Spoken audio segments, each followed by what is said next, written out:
श्रीराम जय राम जय जय राम. श्रीराम जय राम जय जय राम. 22 जुलै. गुरु आपल्याला अंतिम सुख दाखवतात. एक लहान मुलगा एका विहिरीजवळ उभा होता. त्याची एक वस्तू आत पडली होती. ती काढण्याकरता मी आत उडी मारतो असे तो म्हणू लागला. त्यावर तिथे होता तो एक मनुष्य म्हणाला, तू असे करू नकोस, आत पडून बुडून जाशील. तरी पण तो ऐकेना. एवढ्यात त्याचा बाप तिथे आला. त्यानेही मुलाला पुष्कळ सांगून पाहिले, पण तो ऐकेना. मग त्या मुलाला बापाने धाक दाखवून आणि मार देऊन घरात नेले. आता मुलाला मारले म्हणून तुम्ही बापाला दोष द्याल का?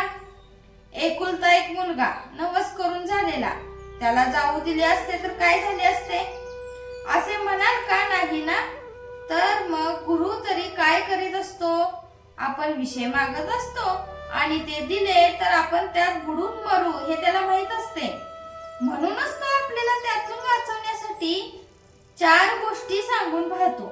आपण तेही न ऐकले तर तो आपत्ती वगैरे आणून धाक दाखवतो आणि त्याबद्दल रडत बसलो तरी तो आपल्याला त्यातून वर ओढीतच असतो.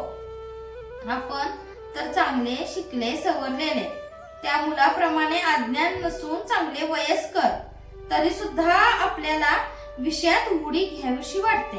गुरुने सांगितले लग्न करू नकोस, तर आपण लग्न कधी होईल म्हणून त्याच्या पाठीस लागतो आणि शेवटी तर गुरुला समजतच नाही असे म्हणण्यापर्यंत आपली मजल जाते.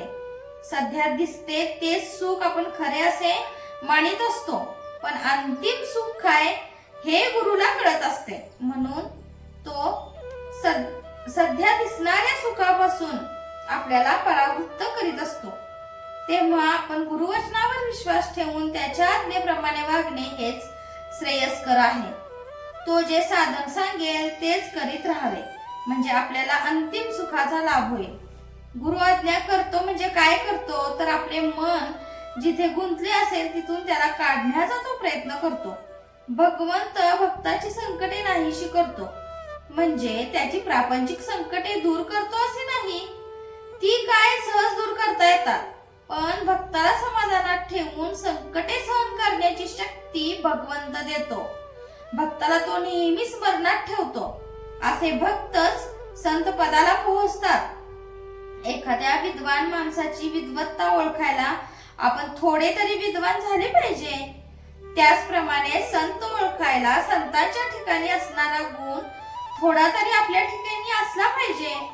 संतांचा मुख्य गुण म्हणजे ते भक्तीला चिकटलेले असतात.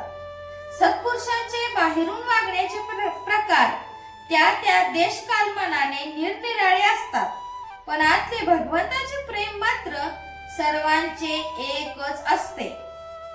जय जय रघुवीर समर्थ. आजचे बोधवाक्य. प्रापंचिक जन विषय प्राप्तीसाठी झटतात, पण विषय मागूनही जो देत नाही त्यापासून परावृत्त करतो तो संत.